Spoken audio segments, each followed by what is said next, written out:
midnight dreary, while I pondered weak and weary over many a quaint and curious volume of forgotten lore. While I nodded, nearly napping, suddenly there came a tapping, as of someone gently rapping at my chamber door. "'Tis some visitor," I muttered, tapping at my chamber door. Only this, and nothing more. How distinctly I remember it was in the bleak December, and each separate dying ember wrought its ghost upon the floor. Eagerly I wished the morrow. Vainly I had sought to borrow from my books surcease of sorrow, sorrow for the lost Lenore, for the rare and radiant maiden whom the angels name Lenore, nameless here, forevermore. And the silken, sad, uncertain rustling of each purple curtain thrilled me, filled me with fantastic terrors never felt before, so that now, to still the beating of my heart, I stood repeating, "'Tis some visitor, entreating entrance at my chamber door, some late visitor, entreating entrance at my chamber door. This it is, and nothing more." Presently, my soul grew stronger. Hesitating then no longer, "Sir," said I, "or madam, truly your forgiveness I implore, but the fact is I was napping. And so gently you came rapping, and so faintly you came tapping at my chamber door, that I scarce was sure I heard you. Here, I opened wide the door. Darkness there. Nothing more. Deep into that darkness peering. Long I stood there wondering, fearing, doubting, dreaming dreams no mortal ever dared to dream before, but silence was unbroken. The stillness gave no token, and the only word there spoken was the whispered word, "Lenore." This I whispered, and an echo murmured back the word, "Lenore." Merely this, nothing more.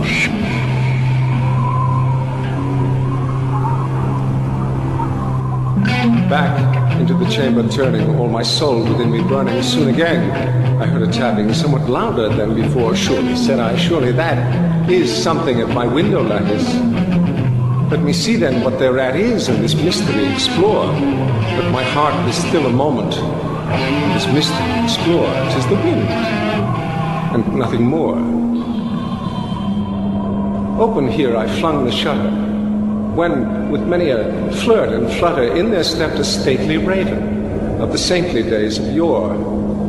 Not the least obeisance made he, not a minute stopped or stayed he, but with mien of lord or lady perched above my chamber door, perched upon a bust of Pallas, just above my chamber door, perched and sat, nothing more. Then this ebony bird beguiling my sad fancy into smiling, by the grave and stirred decorum of the countenance it wore. "Though thy crest be shorn and shaven, thou," I said, "art sure no craven, ghastly, grim, and ancient raven, wandering from the nightly shore. Tell me what thy lordly name is on the night's Plutonian shore." Quoth the raven, "Nevermore." Much I marveled this ungainly fowl to hear discourse so plainly, though its answer little meaning, little relevancy bore, for we cannot help agreeing that no living human being ever yet was blessed with seeing bird above his chamber door, bird or beast, upon the sculptured bust, upon his chamber door, with such a name as Nevermore.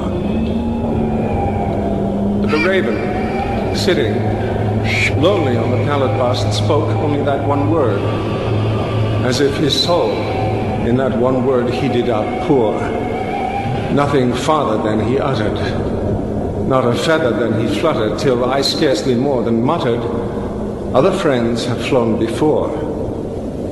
On the morrow he will leave me, as my hopes have flown before." Then the bird said, "Nevermore." Startled by the stillness broken by reply so aptly spoken, doubtless, said I, what it utters is its only stock in store, caught from some unhappy master whom unmerciful disaster followed fast and followed faster, till his songs one burden bore. till the dirges of his hope that melancholy burden bore of never, nevermore. But the raven, still beguiling all my fancy into smiling straight, I wheeled a cushioned seat in front of bird and bust and door. Then, upon the velvet sinking, I betook myself to linking fancy unto fancy, thinking what this ominous bird of yore, what this grim, ungainly, ghastly, gaunt, and ominous bird of yore meant in croaking nevermore. This I sat engaged in guessing, but no syllable expressing to the fowl whose fiery eyes now burned into my bosom's core. This and more I sat divining, with my head at ease reclining on the cushion's velvet lining that the lamplight gloated o'er, but whose velvet violet lining with the lamplight gloating o'er she shall press on nevermore. Then methought the air grew denser, perfumed from an unseen censer swung by seraphim whose footfalls tinkled on the tufted floor. Wretch, I cried, thy God hath lent thee, by these angels he hath sent thee respite, respite and nepenthe from the memories of Lenore. Quaff, O quaff this kind nepenthe, and forget this lost Lenore, quoth the raven, nevermore. Prophet, said I, thing of evil, prophet, still a bird or devil, whether tempter sent or whether tempest tossed thee here ashore, desolate, yet all undaunted, on this desert land enchanted, on this home by horror haunted. Tell me, truly I implore, is there balm in Gilead? Tell me, I implore, quoth the raven, nevermore. Prophet, said I, thing of evil, prophet, still a bird or devil, by that heaven that bends above us, by that God we both adore. Tell this soul with sorrow laden, if within the distant Aden it shall clasp a sainted maiden whom the angels name Lenore. Clasp a rare and radiant maiden whom the angels name Lenore, quoth the raven, nevermore. Be that word our sign of parting, bird or fiend, I shrieked, upstarting, get thee back into the tempest and the night's Plutonian shore. Leave no black plume as a token of that lie thy soul had spoken. Leave my loneliness unbroken, quit the bust above my door, take thy beak from out my heart, and take thy form from off my door, quoth the raven, nevermore. And the raven, never flitting, still is sitting on the pallid bust of Pallas just above my chamber door. To his eyes of all the seeming of a demon's that is dreaming, and the lamplight o'er him streaming throws his shadow on the floor, and my soul, from out that shadow that lies floating on the floor, shall be lifted